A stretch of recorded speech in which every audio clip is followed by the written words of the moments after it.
Okay, everybody, welcome to IPLcast 2, coming to you live now on, well, not really live, on YouTube.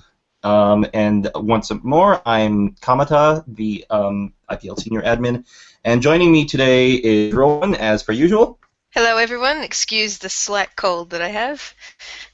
And we've got Maniat! Yay! Yay! Hello, peoples!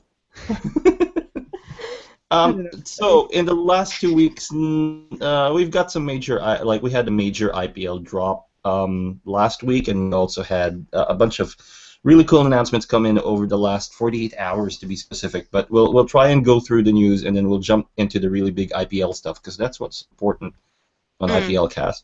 Also, change the webcam so slightly better image, and that is about half of what we actually have. Yeah, we couldn't fit the rest. It'll fall over. This is currently a very precarious balancing act between the Snivian and the Molga. They got it down.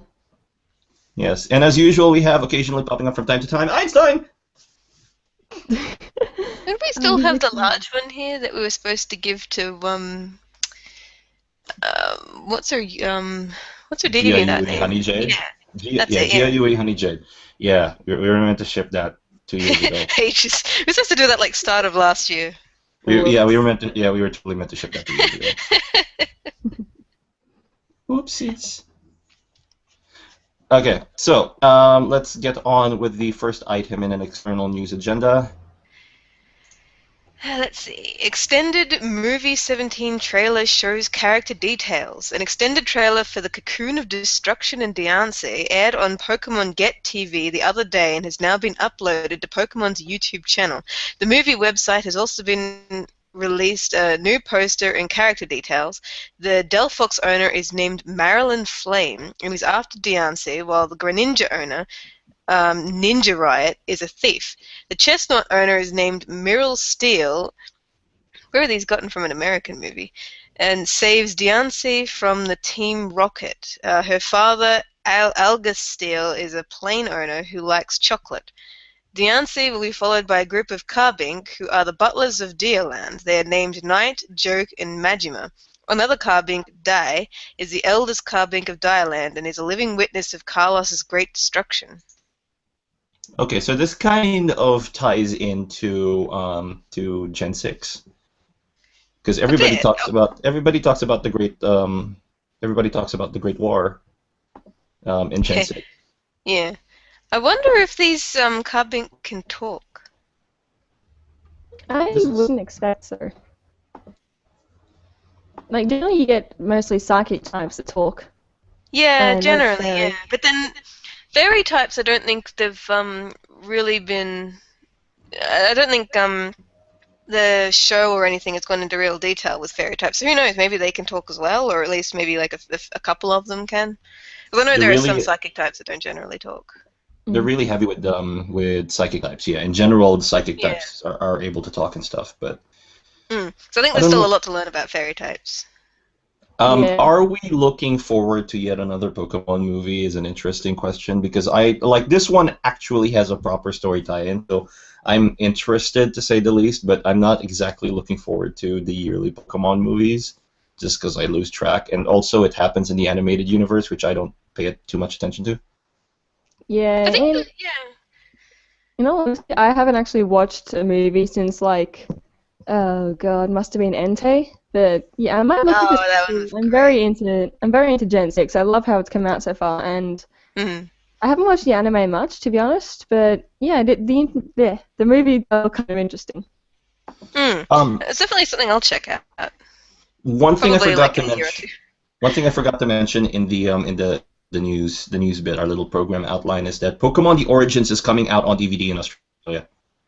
DVD and Blu-ray. Yes. I think it's coming out on Blu-ray. I think it's all coming out on one DVD or a box set with all of them. I don't know. I think it's coming on out. DVD. It's coming out on one DVD because it's 4 episodes. I'm not sure if it's dual audio. If it is, then I'm grabbing it because Naruto's voice actress is in it, and she's considering how annoying Red is in Origins, it's just appropriate that they chose that voice actor for him. Not actually a huge fan of it. Like, I get the nostalgia value of it. It's got, like, hell loads of nostalgia, but I just couldn't really get into it. I think they did a better job portraying the first-gen story than the original anime did, with Ash taking forever and still having fairly weak Pokemon. So I think they did a very good job showing an actual proper journey for this sort of storyline. And Yeah, I think they did did love the story and how they portrayed battles and stuff, but I didn't like how they skipped a lot of things. Like, they went straight from, what was it, First Gym to Lavender Tower, and all the stuff in between is still really interesting. Like, you have the whole SSN saga just down. Yeah, I think the biggest failing is that they needed more episodes. Essentially, they should have spread it out more across a season than just 4. I think that would have given a lot more into the. That would have given us a lot more. It might have been budget restraints, I imagine, which is probably why the animation, especially I noticed, is kind of not great. Like, I noticed a lot of consistent errors and animation difficulties, like lots of weird face things going on. It may have been because of the studio they got to, and I can't remember the name of the studio now, but they are known for the occasional gaffe.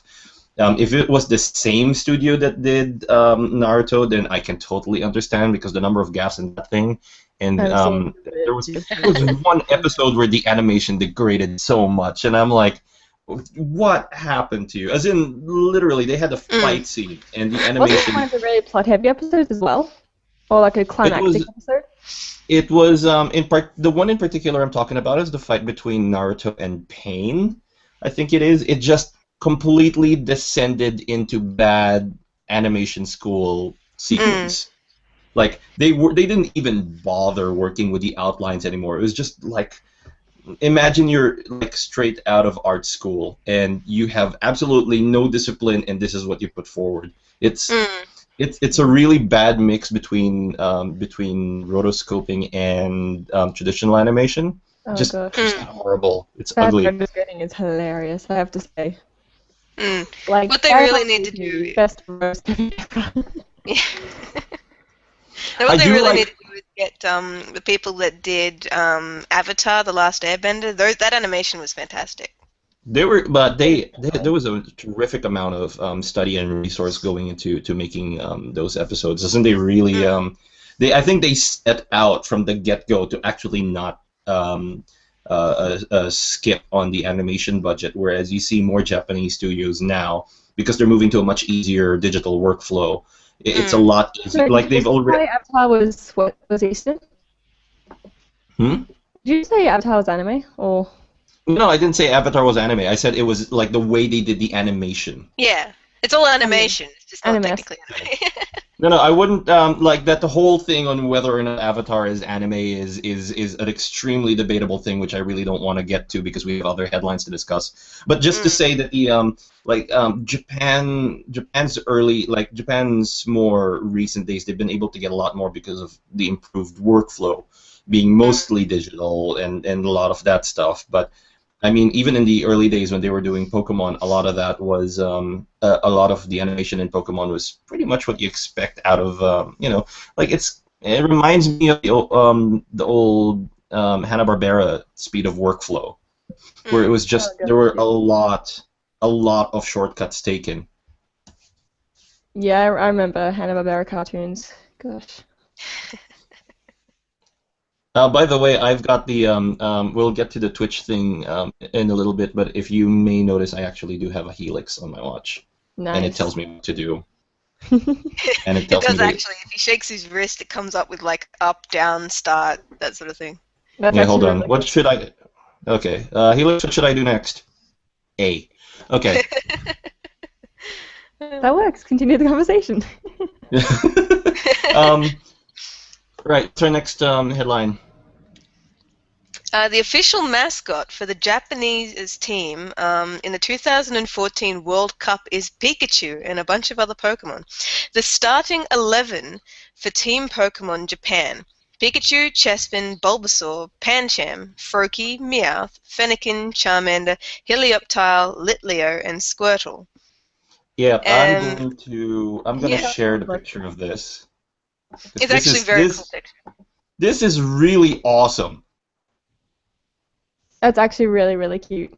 Yeah. How cool is that? I love Pancham a lot. It's adorable. Mm. He totally looks like he's a functional goalkeeper in this one. I just can't get behind Heliolisk though. Like, the design I can't do it. I love it. Like, I don't mind when it evolves, because then when it attacks, it actually looks like a friendly lizard, but it's just such a derpy design. I think that might be the point, though. Like, certain levels of derp. Nah, I loved my Helioptile. I just noticed that Froakie looks asleep on the shot. Froakie always looks asleep. Froakie's asleep, Squirtle's happy, and Charmander is giving the wink. Yeah, Charmander and Litley are in cahoots. Yeah. Yeah. Throw the match for Brazil. Sorry. But yeah, Japan is like I think that was a really cool move. Going so far as to actually use Pokemon as the representatives or their team mascots. It's one of their biggest exports. So overall 100% cool. It's really not going to change the fact that I'm going to be yelling for the Socceroos throughout the World Cup. But go Team Japan. Yazzie, yazzie, yazzie. Oi, oi, oi. It's my adopted country, but I don't expect the Philippines to make the World Cup anytime this century. Picking and choosing. Right. So, going on to the next one. This is a TCG headline. Xerneas League Season Promo is Enhanced Hammer. Players attending a Pokémon League this month will be able to earn a special Enhanced Hammer promo for playing enough games. Once filling in an entire scorecard, they will earn themselves a Xerneas keychain. After this month, the league cycle will be switching over to the Yveltal season, where players will be able to earn an Escape Rope Mirror Holofoil promo card and eventually an Yveltal keychain. The 2014 league cycle will continue until September 2014. And so what is Enhanced Hammer? Enhanced Hammer is a trainer card that allows you to discard a special energy attached to one of your opponent's Pokemon. So anything from Rainbow Energy to the new Plasma Energy they introduced before the X and Y expansion came out. That counts as special energy. So it's really cool for decks that use special energy to form a bonus. And certain decks that use special energy, like Rainbow Energy, as a substitute for other energy types. Yeah. So it's quite good. I've heard it's quite good in the metagame. Just the fact that you get, it's a fairly powerful card in general. I'm still beyond pissed off that the Pokemon League doesn't have official representation in Sydney other than in not in this state. You have to go all the way to Newcastle to actually join a league game, and I'm just not willing to do that every weekend. Or you could live in.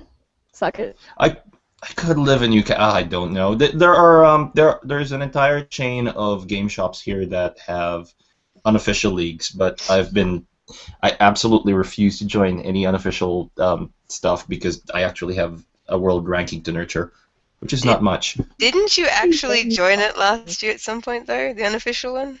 Or was Not that league. That wasn't an unofficial one. That was an official event.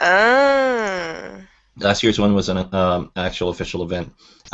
We'll be trying to see who our competition is for regionals this year. I've kept in touch with a bunch of guys from the regionals last year, and they're going back to try and go to the Worlds this year with Gen 6 and everything out. It's looking pretty intense. The battling community at large has generally welcomed the new Pokemon into the metagame. So, Mega Evolutions, though, I haven't seen that many. But it's going to factor in. OP, so people tend to ban them in their games. Yeah. Yeah, but I don't think. I really get many mechanics going. Yeah, I don't really see that happening for the official games, and because if they did that for if they banned megas from competition, why the hell would you put that in the game in the first place? Yeah, true. They would have that consideration, seeing as every time they have the Worlds, it's usually this large event. They take out an entire building for 3 days. Cool. The amount of investment they would spend in that, and only to say you can't use one of the gameplay functions that is necessary in the storyline, but you shouldn't never use in competition, and that doesn't sound right. No, fair enough. Yeah. Okay, next headline. Pokemon Battle Trozei is out. I think it is $10.40, did you say, on the 3DS store? It's $10.40 Australian on the eShop. It is, I believe it's £7.20. Sorry, £7.20 on the UK shop, or something odd euro. And it's about the equivalent price in the US. I'm gonna guess it's under $10 in the US. But I actually have it. I'm playing it, and it's. So what is the game about specifically? What happens? The game, I've only played a level of it so far because I got it about 15 minutes before we started. The game is essentially it's a tile matching game. Where the objective is to, and whenever you match tiles, you basically gain power that you can knock down Pokemon with, and it's traversing through levels. You're trying to capture Pokemon that then show up in your tile set. I think the strategy comes from being able to plan ahead in order to do chains. And you'll need chains, because if you only do one combination at a time, you're obviously not going to make it through. But if you do chains, it's Candy Crush Saga. For anyone who's played this, it's freaking Candy Crush Saga, or whatever tile matching game you've ever seen. It's that. Like, I have never played the original Pokemon Trozei, or Pokemon Link Battle, or whatever it is, so I don't really have an idea of how to compare this to the previous game. But as a spin-off game, considering my most played game on my phone right now is something involving tile matching, I might actually get hooked on playing it, which is really bad because I still need to finish my game on this 3DS. I've finished it on this one. I have to finish it on the other one. That's a really cute DS, by the way. You won it in a Nintendo competition online. Oh, really surprised. Yeah. We thought it was a scam. Yeah, I won it, and then I had to call Nintendo to make sure it was legit. It's a Yoshi Egg one or something. This is the Super Mushroom one. Yeah. Oh, right. Yeah. I've got one of the red Pokemon ones, and the Animal one, and the new Zelda one. Oh, so jealous. I want the Zelda it. one, but I've got a 3DS, so I can't justify the purchase. Yeah, so I wanted the. We have 5 3DSs total now. Oh dear! I had I wanted the Xerneas 3DS, and just couldn't justify getting a third one because I still use my DS for Black, White, Black 2, White 2, and then I just download everything instead of purchasing the cartridges for these. And I'm really worried now because I just found out that Nintendo won't honor repurchasing. Yeah, I'm not too happy about that, but I'm just going to take care of my 3DSs and make sure they don't die. Cool. Yeah, one of my 3DS normal size, the shoulder buttons don't work anymore, which is why I bought one in the first place. What were you playing on it? I don't remember, actually. Mostly Pokemon games. Probably Legend of Zelda. You gotta hold down the buttons. Ooh. I just tend to button mash a bit, and I guess I just didn't treat it well. I've actually, all of these, I have all of the Street Pass games, as well as the regular ones, and you know how you press and hold L to skip through all of, I think it's L or R to skip through. That's how I learned text. that they were broken, because my R button didn't work to skip. I just got the 1,000 me achievement at a con. I learned that I actually do it even if I'm not playing a Street Pass game. So I was playing Pokemon and reading through the text, and I'm like, why is my finger jammed on the R trigger? And I'm like, oh, right. I always it doesn't did work the equals A thing and just like spammed. I just every time I start a new game on any Pokemon, any mainline Pokemon game, I just immediately go to settings and then change text speed to fast. Yeah. And just go to that. Okay, what else do we have on the external headlines? Several seasons of Pokemon are on Hulu.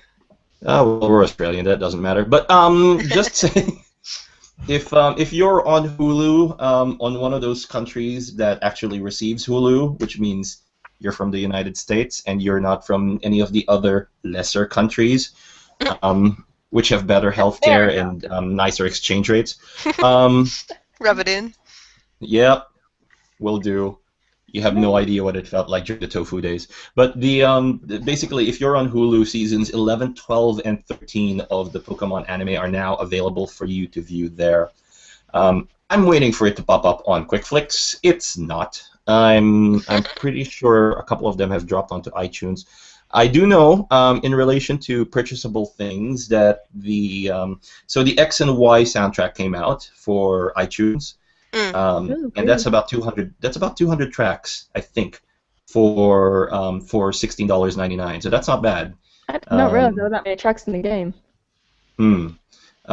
They've even got all of the short interludes and stuff. I remember them bringing out Heart Gold and Soul Silver as a soundtrack, also $16.99 Australian off the iTunes store. But yeah, I already had the Japanese version, so I didn't need that. That set, by the way, includes all of the 8-bit tracks, a selection of 8-bit tracks from Gold and Silver, the original ones, as well as all of the enhanced stuff. And now I think I think I saw Fire Red, Leaf Green version on iTunes, and Ruby Sapphire as well, I believe. So, Gen 3 confirmed. Yeah, I saw that, and as soon as people saw, Gen 3 remakes confirmed, I'm like, and cautious optimism. Any time there's like even with all of the stuff that got brought out, because Nintendo cracks down on anything that has generally cracks down on any like speculation that comes out of hacked stuff. I'm generally cautiously optimistic. I generally go, well, you wait until Nintendo actually confirms it, just as a countermeasure to stop them from taking us down, or something like that. But anywho, it's fair to say that like we in Australia are currently stuck with just tons and tons of Pokemon DVD box sets.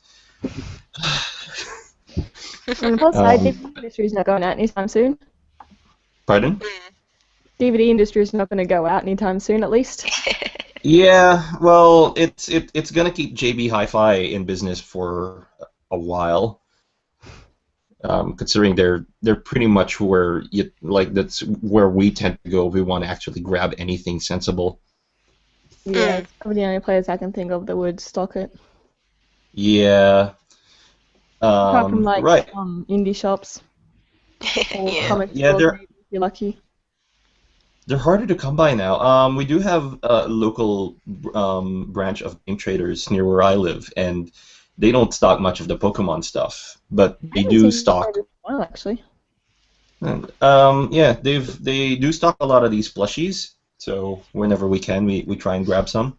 I think they usually I think what Mouth here, but I think EB sometimes and Game Traders a lot does bootleg. Yeah, I've seen like it's fairly easy to tell if they are. It's not that hard to spot. Yeah. I don't know. Sometimes you get pretty good looking bootlegs. Blech. This one has the best articulation for being drunk. Come on, focus. Nope. He's gone. He had a bender last night. Nope, gone. All right, let's move on to the next headline. This should be fairly important for anyone who's in the IPL. Twitch plays Pokémon. Because we still have that one. Yep. So they're in Crystal. Twitch Plays Pokemon is still doing Crystal version, but it has made it all the way up to Red in Mount Silver, the final battle of the game. However, the host of the stream has adjusted the final battle to make Red's team the same one as Twitch's Red version run, meaning everyone now has to beat their own beloved team in a battle. So they've got Zapdos, Nidoking, who else? I've just got it here. So Zapdos, Nidoking, Lapras, Venomoth, Pidgeot, and Omastar, so they have to defeat their own Lord Helix. Better yet, now that Red isn't haunted by the commands of thousands of people, he's actually good at battling, so Twitch is yet to beat him. Oh gosh. Honestly, I stopped watching after I beat Red. It just kind of I think a lot of people don't. Yeah, I think a lot of people don't think the Crystal version run is as good, which is fair enough. I mean, a lot has changed, and the game itself is generally easier than Red version, so they have been going through it a lot quicker. It's also the I think it's also people's it's not the same as the original kind of vibe, where you go through it again and it's like, but they already have a frame of reference to pull from. As when we were playing the original Twitch Plays Pokemon, they had no frame of reference, so they could come up with all of this stuff. But one of the first things I heard is that when they started the new game, there were references to catching something and turning it into the new Bird Jesus, a reference which never existed until Twitch Plays Pokemon came around. Yeah, and it's like you're already running off all of this previous knowledge, so it won't have the same impact the second time around. But it's still interesting to see a lot of the twists, the time democracy, the fact that the game is slightly easier, and then this big one with Red at the end of Mount Silver. It just, where are they going to go from? Where's this creator going to go from here? I know he lives in this country. Oh, does he? Yeah, he is. It's an anonymous Australian guy. Who's been in several interviews about this phenomenon. He's been covered everywhere from CNN to the Huffington Post. I think has taken a shine to the original Twitch Plays Pokemon. But he's already said that it's more or less a social experiment. It's that kind of thing to see how many odd thousand people are going to cope with having to play a single person in the game. I'm expecting this to transition over into Emerald, maybe. Yeah, maybe. More than likely, yeah. That'll be interesting because I remember having the Mac and Aero bikes in one particular segment of that place. Yeah. If you've ever played that, section, they're never going to leave. They're probably gonna get stuck in the desert because more fossils. Oh yeah. I know as well that there's fossil Jesus or some shit. They've got like there's this entire there's this entire the runaround of all of the religions and stuff, and like for me as a general human interest perspective, the massive thing that came out on Reddit depicting the various religions and cults and all of that stuff that stemmed out of Twitch Plays Pokemon is, wow, it's it's kind of like he ended up with what amounted to a fully developed religion without all of the liturgy and the ceremony and stuff. I don't know, there's still a bit of ceremony. You hear a lot of people screaming "Hail Helix." True, and I remember the headline about a team in Vancouver that vandalized a concrete structure, I think, after Twitch Plays Pokemon ended, with a picture of the Helix fossil and "Praise Helix" written on it. And if I can find a picture, I'm actually going to post it up. But yeah, it's interesting how some of this bleeds over into the real world. It's interesting seeing it. Yeah, it was at it was in the UBC campus. I believe I've got the image.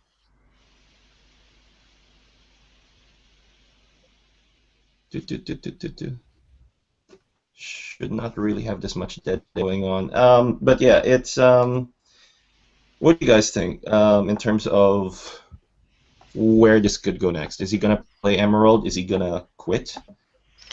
I reckon he'd probably put Emerald up. I mean, there's still a decent amount of people interested, even if it's considerably less. I think like at the moment there's popular enough. They might do, I don't know, Platinum, but I think after Emerald it might die off. Possibly, yeah. Anymore. Like at the moment, there's about 14,000 on the stream right now. I think during red version, it could get anywhere between 20,000 and 60,000. So there's definitely a considerable drop off. Yeah. Yeah, that's true. But hey, it's still I saw got that in still got a Tumblr, fairly decent phone. Yeah. Praise Helix indeed. Isn't it like a giant letter E or something? Pardon? Oh, I remember seeing a Tumblr post actually describing what was going on in the picture, how that letter always got graffitied by all kinds of stuff. And then Helix. The Helix. Sorry, moving on to... Is that all of our external headlines? That's all of our external headlines. Yep, we now have IPL stuff.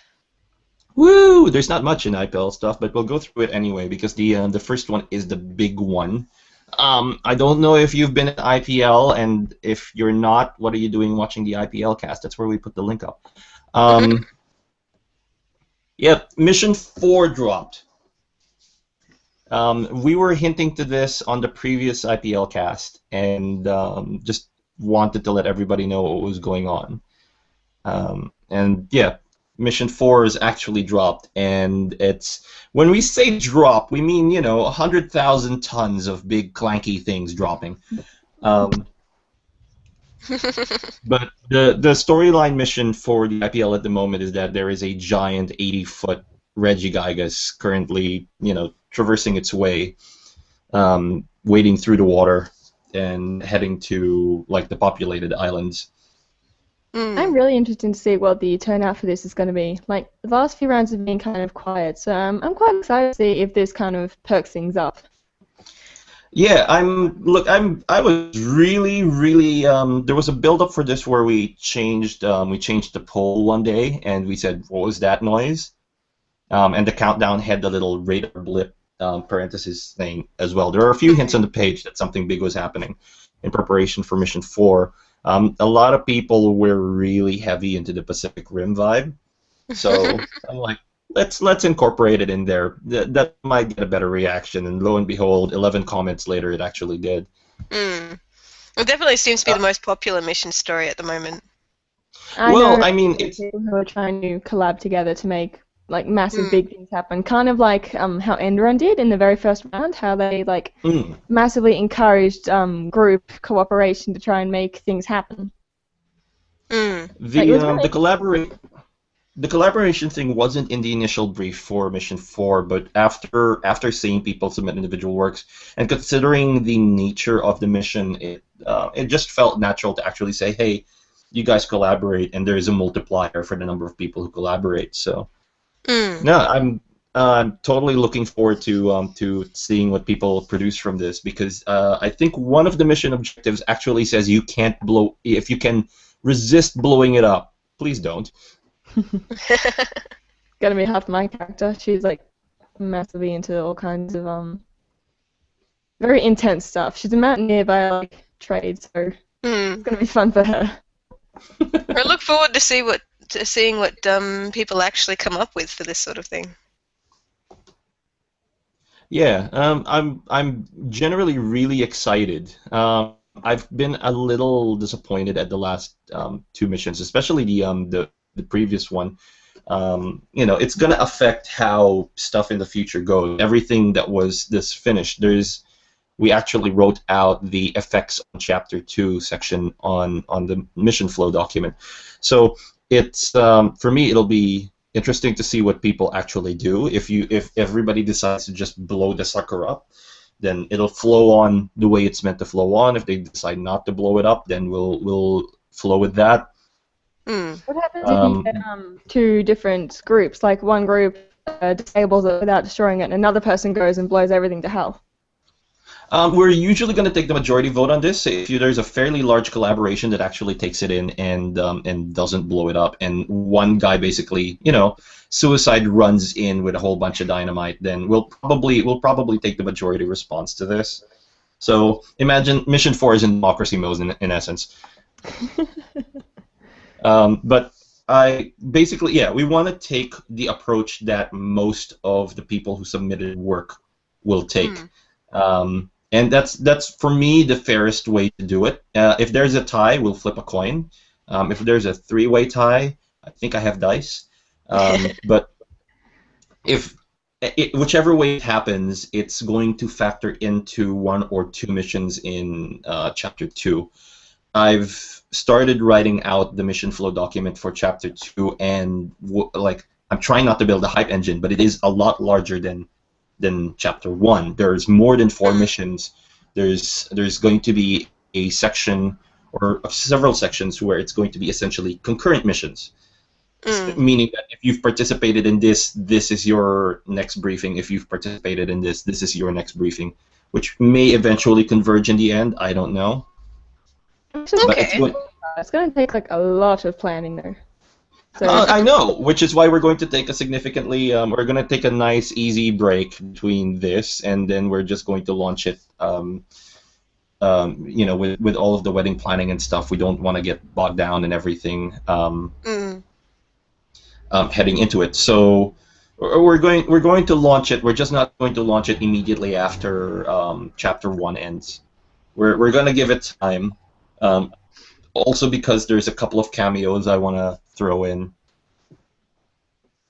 as well. So I want to fit them into a place where it doesn't seem out of place and like, oh, here's a cameo just for cameo's sake.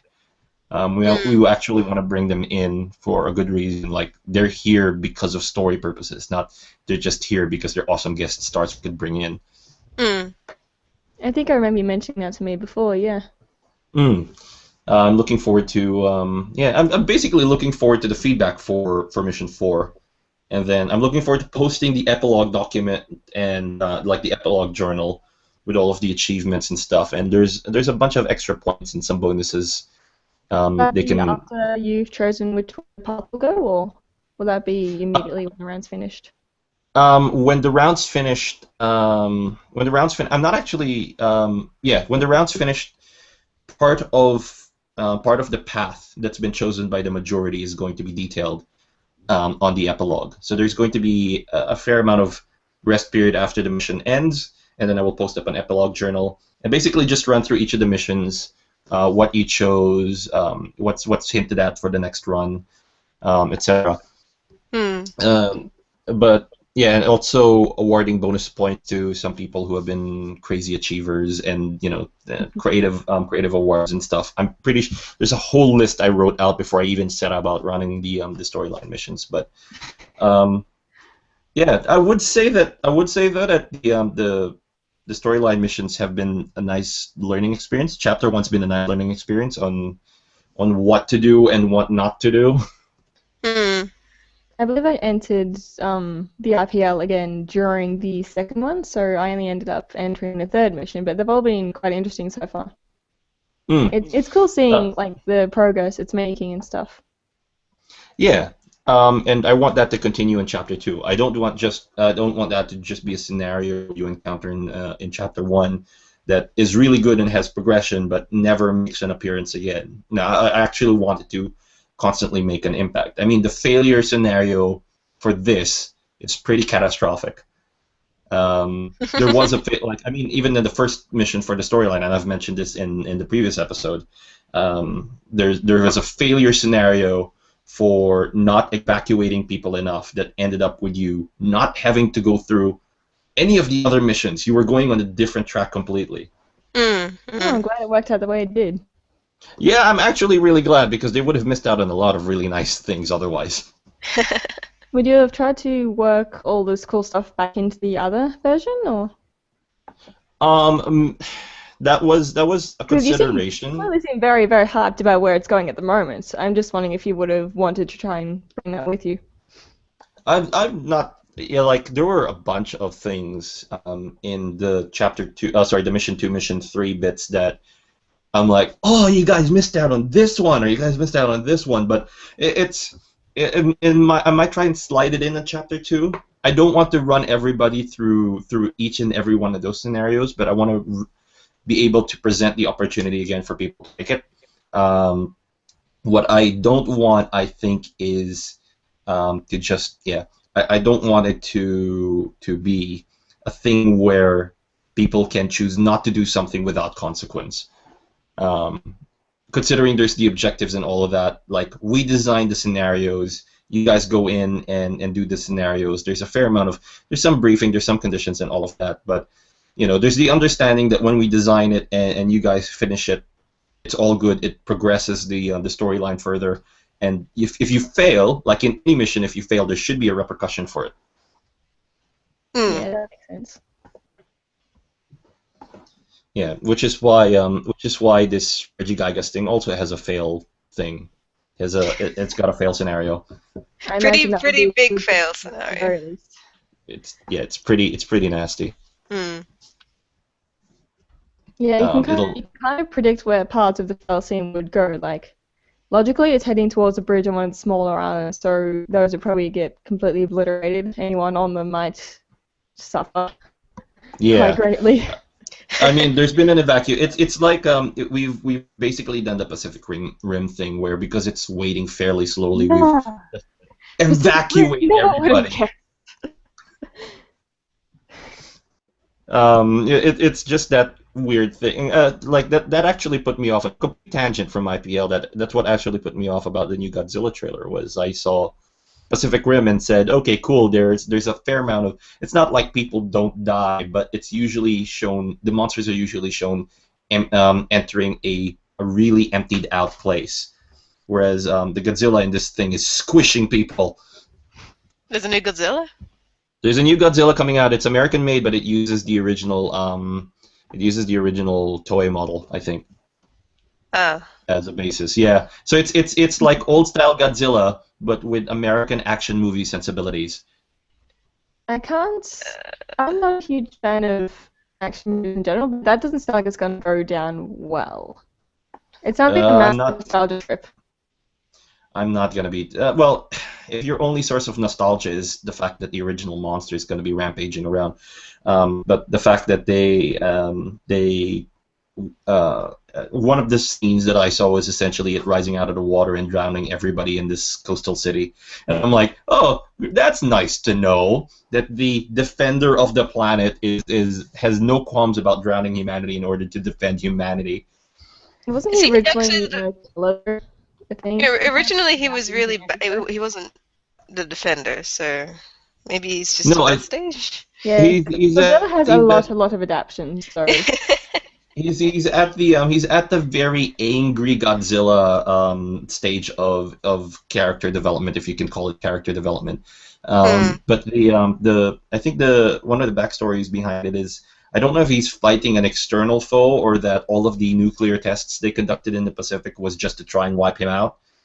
Apparently, according to basically Wikipedia, he was brought back to life or something, or released by the atom bombs. So. Yeah, but I think he was supposed to be mutated by the atom bombs. Or was that just the American? Yeah, that's no. The original Japanese one. By radiation, so can't kill anything else. So yeah, they have to bomb him.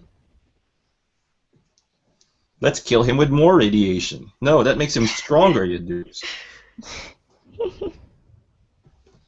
All right, what else do we have on the IPL headlines? Last one, I think. IPL Magazine, issue number 8 is scheduled to come out during April. However, I have started a university course, and right off the bat, I've got about 4 assignments due at the exact same time in 2 weeks. So, rather than just cancel it altogether, I'm going to be extending the submission deadlines for 2 weeks, and then the actual magazine should come out sometime in the middle of April when I'll actually have time to work on it. So, the new submission deadline for magazine issue 8, and I will be updating the journal to reflect this, will be April 3rd instead of March 20th. So there'll be an extra 2 weeks for everyone to get their stuff in.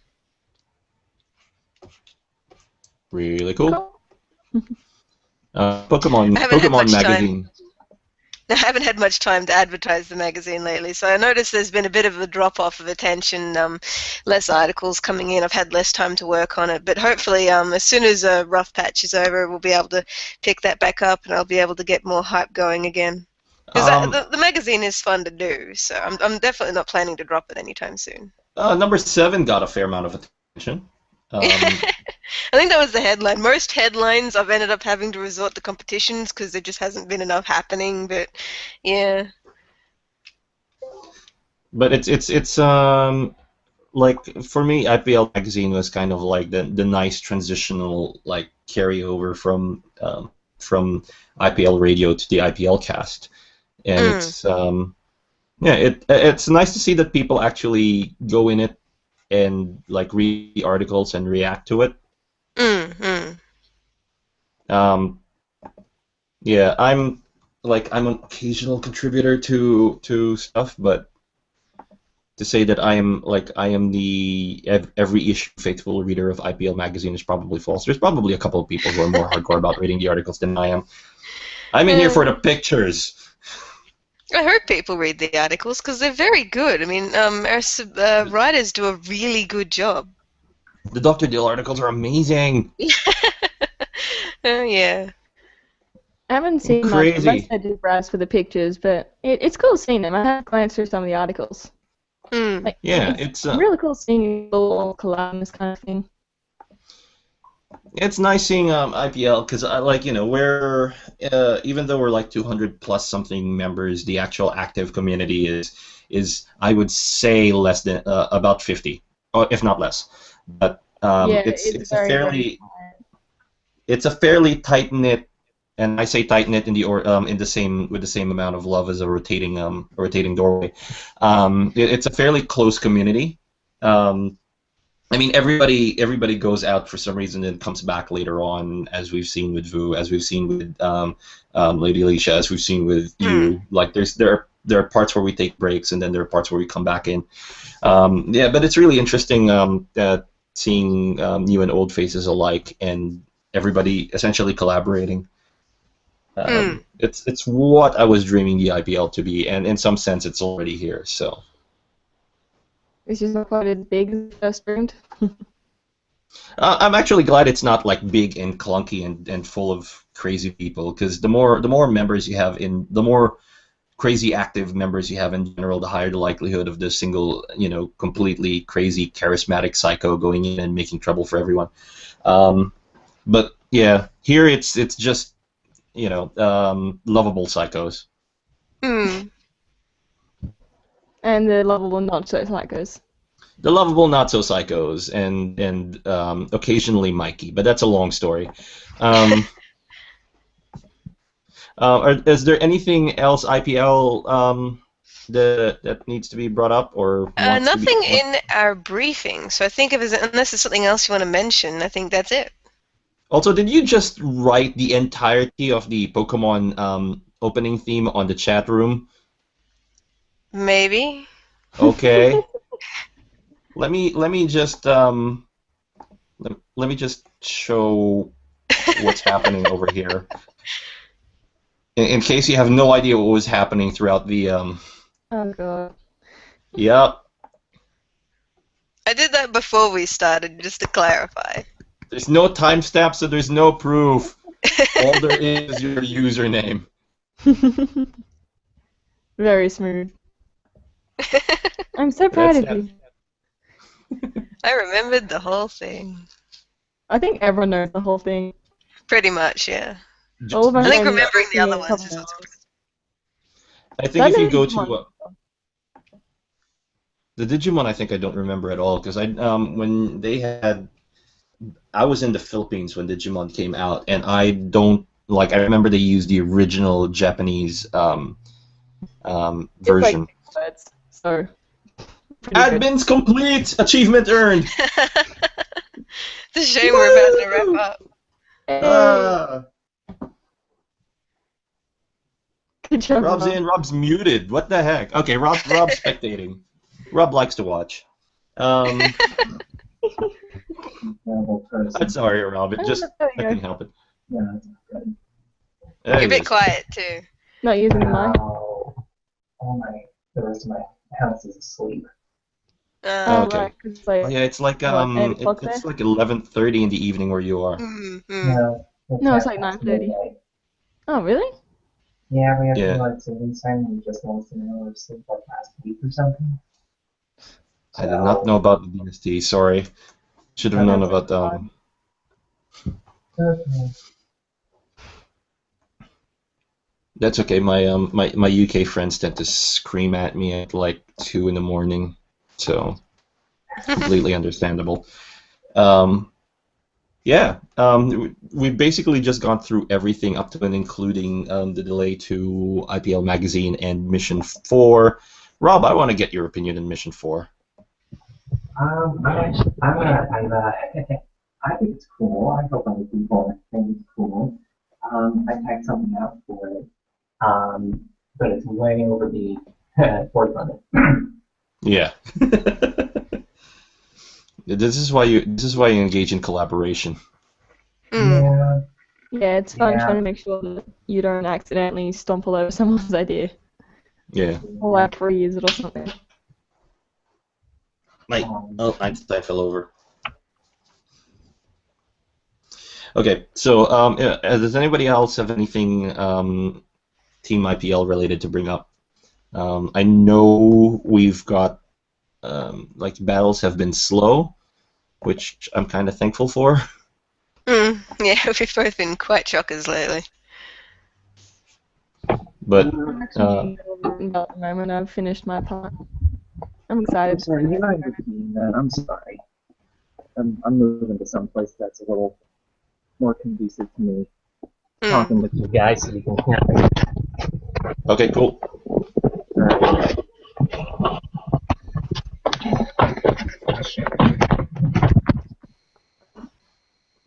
It looks like he fell down the basement. Just, I'm just making sure he's okay, Rob. I actually did walk down to the basement. Oh, there we go. We have a rec Very room. I slept down here because we were supposed to have a plumber come, but they never showed. Yeah, plumbers do I that. sleep during the day, so. Okay. Right. So, okay, I want to hear your thoughts on like in general with Mission 4, and I'll probably go out of my way to do a battle analysis, like one battle analysis. Well, as I mentioned, I like Mission 4. As far as battle analysis go, I'm actually kind of happy because we have some that are actually going through. I actually do need to check up on that. I've been busy running around this week. Yeah.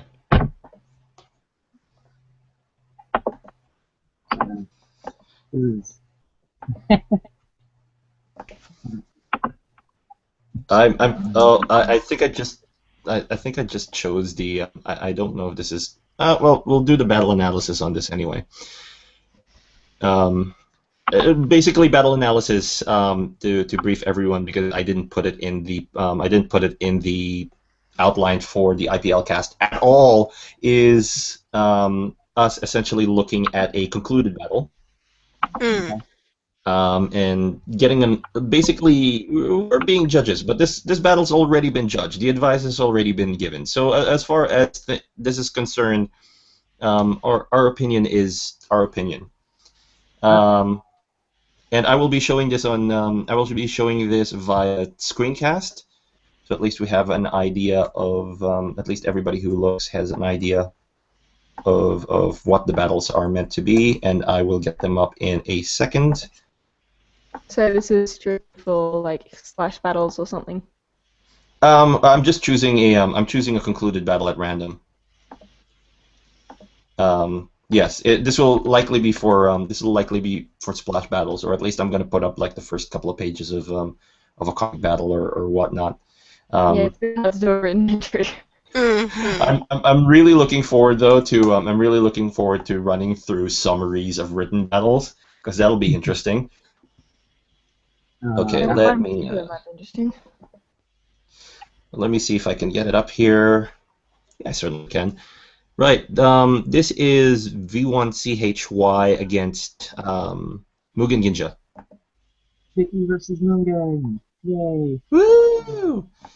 Right, let me show Vichi's one. Vichi's one is Who here. judge that one? The judge doesn't say.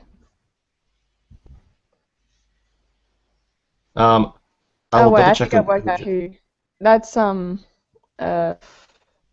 like I forgot their name. that's Vichy's. Versus Leto versus. Isn't that some pumpkins judging? Yeah, this is I think maybe. Yeah, I'm I pretty think sure that was one of being the style of his of the comments, that's Sin Pumpkin. Okay. In that case, Rob cool. knows what I This mean. is the perfect battle analysis then. This is Vichy's work, and this is Mugen Ginja's work. So it's Abby versus Orestes Leto, Orestes something. Yeah. Cool. Let's go with the let's go over to the first work, and you guys tell me what you think of it. So While that's that. Pumpkin's comments could be phrased a lot better, I do agree that it is quite static. Cool. Yeah, I do agree. It does look kind of static. There is, to me, I feel like there's some action going on with the curse nail coming down, but I feel like that's mostly where all the action is. I almost feel like that could be emphasized more. Personally, I think there's a little too much empty space around too much, or maybe it's just static space. Like I feel like it could be angled a little better to emphasize the driving of the nail into the aggron as opposed to the pulsing, but yeah. If it was on the especially the Agron's head or just the nail itself, that could have been a much more dynamic picture. Yeah, empty space. There's too much empty space around the left, especially. Yeah. It takes away from the action a lot. Yeah. The signature really does. It seems like the signature is another thing of interest on that side, and it looks like they put that there because either the image template was already that big, or because the Spiritomb was tailing off to that left side and wanted to keep all the Spiritomb and have some framing, but then that didn't make much sense for me. It's kind A signature and a watermark feels slightly redundant, I think. Yeah, no, on the internet. That's true. Rowan, what do you think? I do think it is static. I think simply because it needs more motion lines, essentially. It's not necessarily the poses, because the poses themselves are quite dynamic. You can definitely see a lot of emotion in both of the Pokémon, but particularly the Spiritomb. I think it could use, simply because it's more gaseous, you could do a lot more with that to give an appearance of motion than something that's generally solid. So you could not necessarily blur the edges, but you could have more streaks coming off it, or it could empty space essentially. Yeah, something like that. Yeah, the little pink circles could also show motion, and it's simply just the way it's drawn, that sort of thing. So a lot could have been done there. Considering the Aggron's pose, you can tell it's supposed to be shivering. From here, since it's fairly small, I can just see that there are some little shiver line animation things coming off it, which do demonstrate that. But I think that could be a bit stronger in a sense, considering how terrified it looks. Even in the full-size image, they're very faint. So I think definitely, not necessarily just making the lines bigger, because sometimes that's too cartoonish. I think there are other ways that could demonstrate this amount of fear using motion. Yeah. I'm also noticing that weird highlight on the back of the Aggron. It doesn't really match up with anything else. It seems really strange to me. Yeah, there seems to be something reflecting. Oh, we lost Maniette. Yep. She'll be back. We've got, what I see here is like a really bad sense of cropping, where all the left and right edges could have been cropped just a little bit more, and you could have gotten the extra space for the upper side of the quote-unquote tail of the Spiritomb. The thing that sticks out to me is inconsistency. Hello. If Hey, you've got the Rissa. shiver, all good. If you've got the shiver lines on the Aggron, you should have some sort of force lines on the Spiritomb.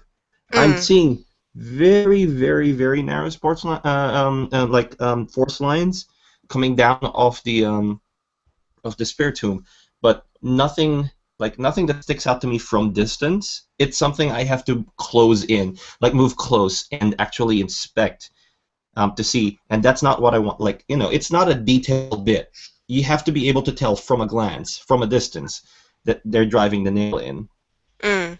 But for all intents and purposes, it looks to me like he's twisting it more than he is driving it in. Mm. Definitely. Another Right. thing for these sorts of battles, now this is probably one of the most difficult things you could do in drawing, but it is the most powerful emotionally, is perspective, essentially the angle of which you draw it. Now, if you look at this Yeah. one, it's fairly side on, and you can clearly see the Aggron cowering, you can clearly see the Spiritomb hovering over it, but it's a fairly side-on view, and that I think takes a lot of impact out of this situation. Whereas if you say drew it so that it was more behind the Aggron, you could see the Aggron sort of in the lower half of the image cowering, and then you'd see the Spiritomb essentially just hanging over it and the viewer in a sense, and that would give a lot more power in this particular situation. Even if you didn't have any motion lines, that itself would give it a sense of movement and just general feeling coming across. So it's not just in how you pose things, but at what angle that you draw it from. So with a perspective where you decide to show it from, it is incredibly difficult to draw, especially if you're not very good at I can't remember the word. I want to say foreshadowing, but that's not it. It's for something. Foreshortening. That's it. Foreshortening. Foreshortening is extremely difficult to do, especially if you've never done it before, and it takes a lot of practice and a lot of time to get it right. It takes a lot of understanding your 2D drawing in a 3D sense, basically. But if you can learn to get that sort of thing right, the sort of images that you can draw, just by changing the angle up to give the scene the best impact, will improve something so much that even if you did nothing else different, you'd probably get a win. I find a lot of the when I saw it in the gallery the other day, I found that a lot of the images are just like side on. There's very little variation in angles. Mm. I I think There's a fear of perspective and yeah. proportion, but then again, I almost feel because like it's some of them I are would not s- exaggerating enough. But that's I would say the side-on drawing thing is a very it's a comfort zone for a lot of artists, especially, and it's the breaking away from that where you actually see splash battle art that stands out, really stands out. Side-on Is drawing, it has its moments. There are scenes that you can do where side-on is the best angle to choose, but in general, I reckon if you can pick a perspective that's more interesting, you should definitely give it a try, even if it totally sucks the first time, because it probably will until you get the hang of it. But simply giving that a shot, it look amazing. all right. and then if Let's you do let's have, and then if you do try to wonky perspective, then you can at least, even if you screw up like the anatomy or shortening, then it doesn't look it sometimes doesn't look almost as obvious because of the screwed up perspective. But Yeah, at least you're giving it a shot. shot, though. I mean, it probably will not work out immediately from the start, but that's not something that should discourage anyone, because that is essentially what's going to happen the first time. But if you keep practicing, if you keep essentially, if you keep looking at the critique that you get and figuring out which bits need improving specifically, you could really, really improve fairly quickly. If you just get out of that comfort zone of side-on view angles and that sort of thing, and just really give foreshortening a shot. Comprehending, like I said, comprehending the 3D space in a 2D image, that sort of thing.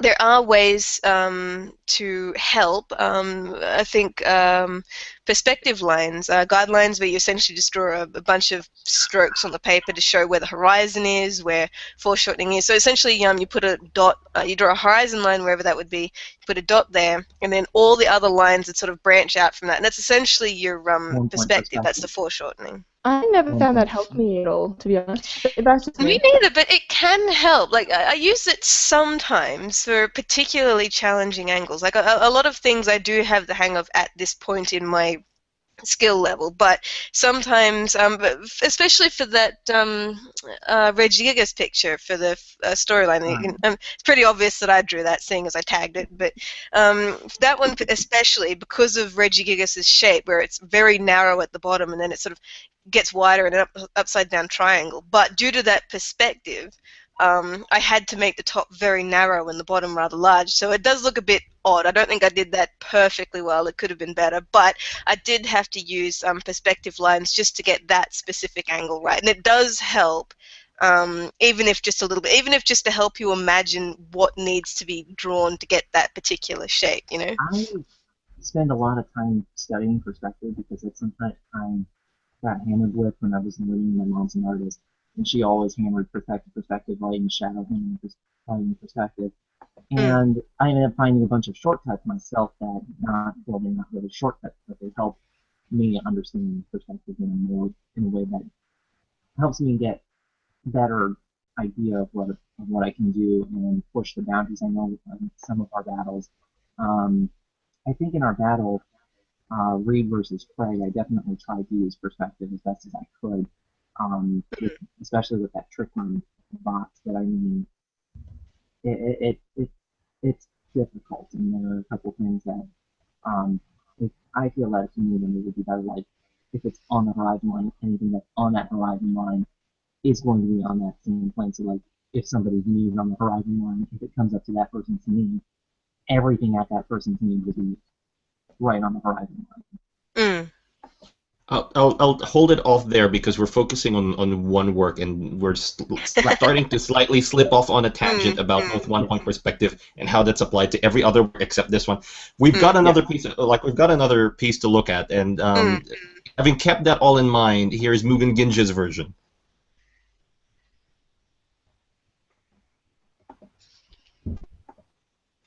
It definitely has the same static thing, but considering it's more cartoony, it looks a bit more natural, if you understand what I mean in that sense.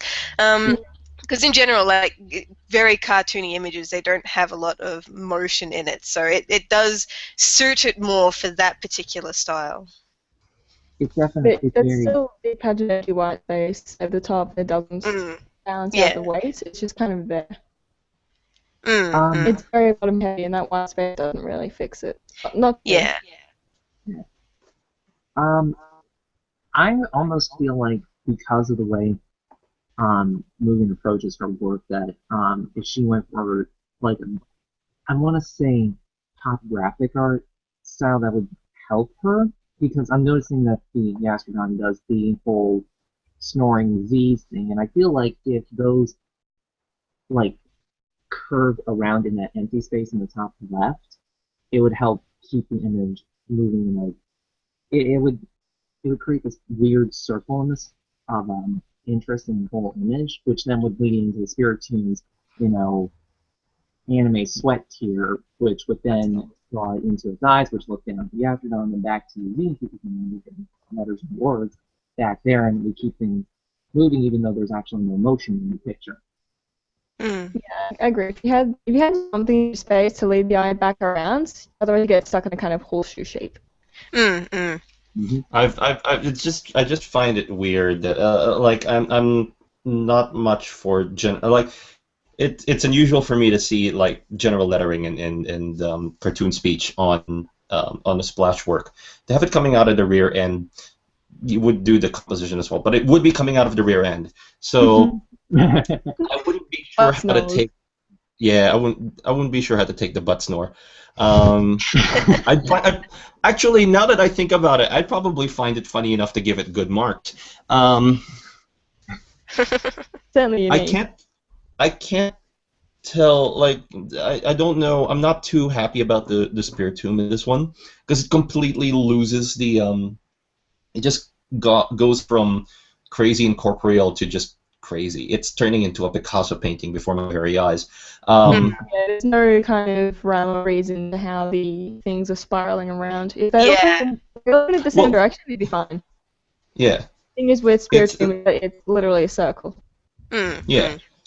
It's but it's, I mean, it's consistent. It's well done. There's a fair amount of cropping that could be done on the bottom. There's a little too much. The cropping is a bit tight. I think a bit more space, especially around the Spiritomb, would have helped a bit because the way the little tendrils on it just almost touch the border. That's I think that's a tangent where it's just uncomfortable to look at, even if just subconsciously. Tangent, and it almost just shoots everybody's eyes out the image. More space. But, I mean, I mean, they're not big enough that maybe the one's big enough that it would do that, but that's not necessarily the main concern. I think you guys are right that Spiritomb does need a little bit more definition to its form, for sure. You know, circles in it need to match up, and honestly, for the fact that I'm so sick of seeing them, that's what I instantly see the sweat bead drop thing. I probably wouldn't have seen that as a sweat drop initially. So the winner of this match was Vici for that original work we looked at versus Mugen Ginja. Thoughts? I mean, it's final. Nothing's gonna change about this. Right. So.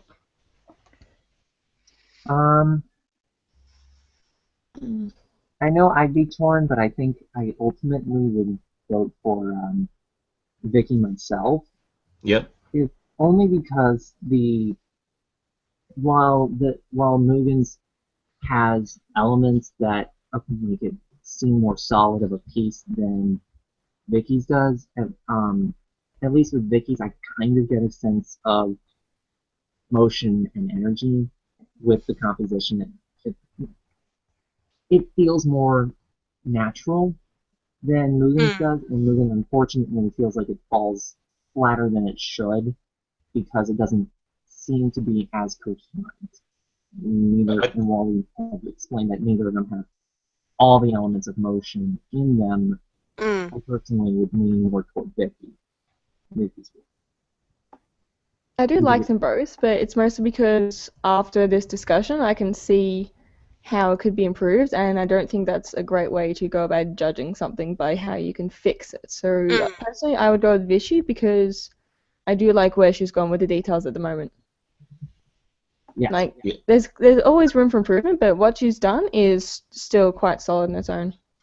I would probably go with Vichy's as well because I'm looking at Mugen Ginja's work and Vichy's work, and Vichy's work there is some degree of action there. There is something being done, although it's because of the way it's been done, it's very ambiguous to the eye. I can't make heads or tails of what's going on unless I actually go in and try and make a determination of what's going on, which might run contrary to what you're meant to do when you're looking at a splash battle image, seeing as the whole point of it is to splash you with something. There's something that's meant to happen. But I can tell what's going on. Like, there is some context to what's going on in there. Mugen Ginja, though, doesn't look like a battle to me. Just looks like a Spiritomb happened upon a sleeping thing. I agree. It's been a pet peeve of mine with IPL battles where people do. I've been guilty of this before as well. People do the aftermath rather than the actual battle. It's an interesting concept, but it doesn't really work as a battle. Yeah. Yeah, not as a single piece on its own, that it's fine, but as a battle, which is being compared to another action-filled piece, it doesn't really hold up as a tactic. That's correct. It's for me when judging splash battles, especially this one is an interesting case because it actually shows how important context actually is. Like if there's no context that defines it, then I can make heads or tails. Like I can make a silly interpretation out of this. I can just go, this is just a Spiritomb happening upon a sleeping Pokémon. It's not an actual battle. Nothing was done here. It's no matter how comedic it might sound. I have a tendency when judging not to look at the comments because the battle has to speak for itself before I take anything else into consideration. I actually look at the comments because I want to see how well that syncs up. I mean, somebody spends all their time writing a long narrative, and it's not explained. If I can't look at the picture and think, oh, this happened in your narrative, this is the relevant thing that happened in your narrative. If I can't find that, then I don't think their image is actually speaking for itself, and I'm judging on an image versus image, not an image and a story versus an image without a story. What matters is the image as opposed to the image and the story between the image as opposed to the story you wrote explaining your image. Yeah. I'll agree with that. I will agree with that on the caveat that, with the caveat that what we are essentially judging is the splash battle itself. Now, if we're looking at it in the sense that, the image itself is the primary. The description and the comments that follow are the secondary. It has to lend into it, but the image should be able to tell you what's going on before you even look at the comments, and then you compare it to the comments. And is this what you were trying to put forward, or in this case, this is what you were trying to get up to? And that's a consideration. But I think that should I would say that shouldn't get in the way of the image itself. That's essentially what I do, yeah. I always check the comments, but only after I've looked at the picture first, and after I've made my own assessment and judgment on the picture, and then I'll check the artist's comments and everything just to see how accurate that was, if that was the direction the artist was trying to go in. If I missed anything, there are a lot of battles that I've judged in the past where the attack that the Pokemon was using wasn't drawn clearly enough. I mean, it's not just that it was a fire attack and I wasn't sure which fire attack it was, but simply that the attack was drawn in a way that I simply couldn't place what it was until I read the comments. And not just because it was some obscure attack used in a really creative way, but simply that it was just that hard to tell what it was. So I will use the comments in that sense that I'll mention that this could have been done a bit more clearly if that's what they were going for. But overall, I judge the artwork by itself first, and then if the comments don't match up with it, then I'll probably mention that they could have done this or this to just sort of just get a bit more closely to what they were after. So where would you put this battle? I've given my opinion. Rob's given an opinion, and Anget's given an opinion. But would you put it to Vichy, or would you put it to Mugen Ginja? I'd put it to Vichy. They're both drawn. They're both using different enough styles that you could say that either of them are drawn perfectly fine. Like they pretty much have the same failings essentially. They both have cropping issues. They both use that side-on view and could get more impact by using a different perspective. But the way Vichy poses his, with the Spiritomb leaning menacingly over the Aggron instead of in Mugen Ginja's, where it just seems to be more confused and concerned than anything, I think Vichy's does get more get across the point more clearly that this is a battle and that the Spiritomb is fighting this thing, rather than, as you said, this Mugen Ginja's one could be interpreted as a Spiritomb just happened upon a sleeping Gastrodon and was just confused and concerned. So I'd give it to Vichy. Isn't it funny how Orestes' Pokemon is the one that's losing in both of the battles? It's a fearsome Spiritomb. I'm sorry, I love seeing that. No, it is good. Like, people shouldn't be afraid to show their own Pokemon losing in the drawing, because it's not the drawing. The splash battle isn't about who's winning and how they win, but how you depict it. So you could depict your own Pokemon losing really badly, but if you draw that really well and it looks exciting and it's got fantastic emotion and that sort of, if you get your point across, then you will win, even though your Pokemon technically lost.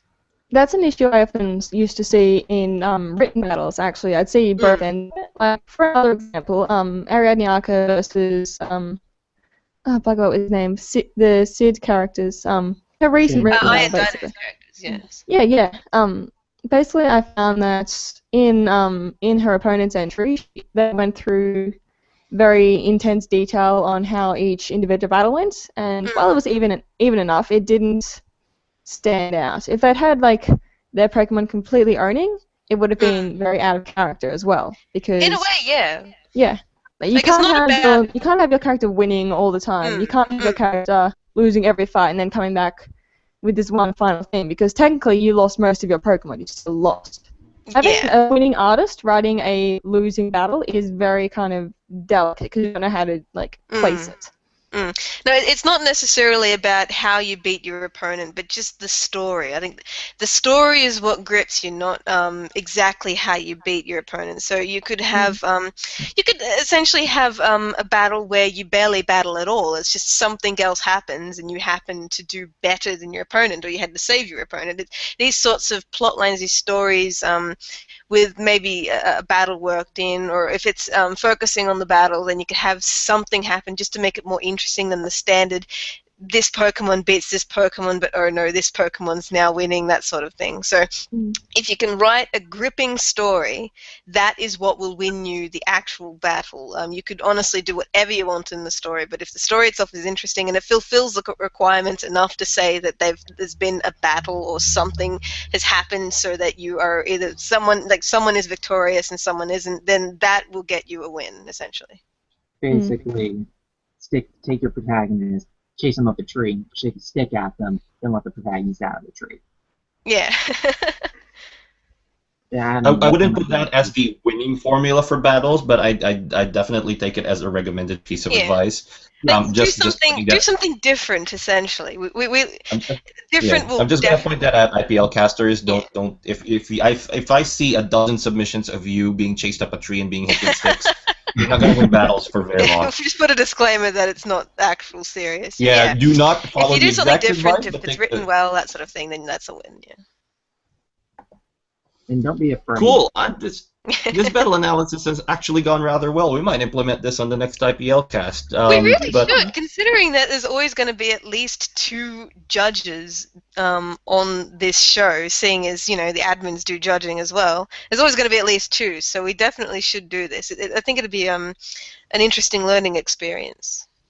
All right, so you heard it here. We're probably going to do more battle analysis. Analyses. If there's any battle that you want to see analyzed, or if you want to see us do your own battle, then let us know, because we can even do battles where there was only one submission, because in general, if there's only one submission, then we don't give critique unless it's requested, which is perfectly acceptable. If you want a critique done of your battle when your opponent didn't submit anything, then just let us know in a comment or a journal, or just like send us a note or something like that, and we're more than happy to do that for you. But in general, it's not default. So if you want us to critique your single battle on the radio show, then by all means send us a note and we're happy to do it. This is actually a perfect segue into the closing area of IPLcast.